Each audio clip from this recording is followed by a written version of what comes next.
What is programming? Programming tells the computer what to do, but you just can't give it words. You need to give the computer step-by-step instructions. There are a lot of things around us that are programmed. For example, the cell phones, calculator, games, cars, and even many appliances. So all the devices, whatever you see, they are programmed by a programmer.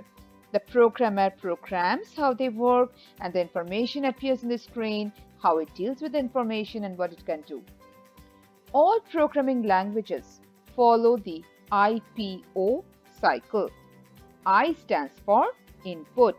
So somehow you have to give information to the device, like typing of some keys on the keyboard or pressing the buttons on your microwave or stereo. The device has to process this information based on what you have typed or touched.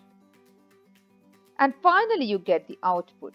That is, your channel changes in your television, or if you send an email to somebody, or the timer is set on the microwave, so you get the output.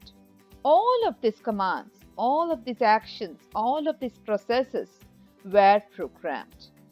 That's how the devices work. So programmers use languages. Just like we speak in English, computers are programmed with specific languages written by people, high-level language and low-level language.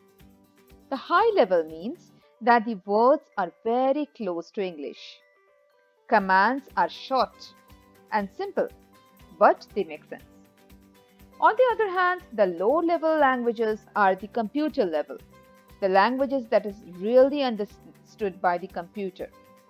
Every high-level languages need to be translated to the low-level languages for the computer. So let's name some high-level languages. Python, Java, C, C++, or Turing. So all these are examples of high-level languages. Similarly, assembler, machine language, they are examples of low-level languages. Machine language is the lowest level language that the computer understands. And the reason it understands is because machine language is written in zeros and ones. Why zeros and ones? Because computers are electronic. Zeros mean it switches off and 1 means it switches on.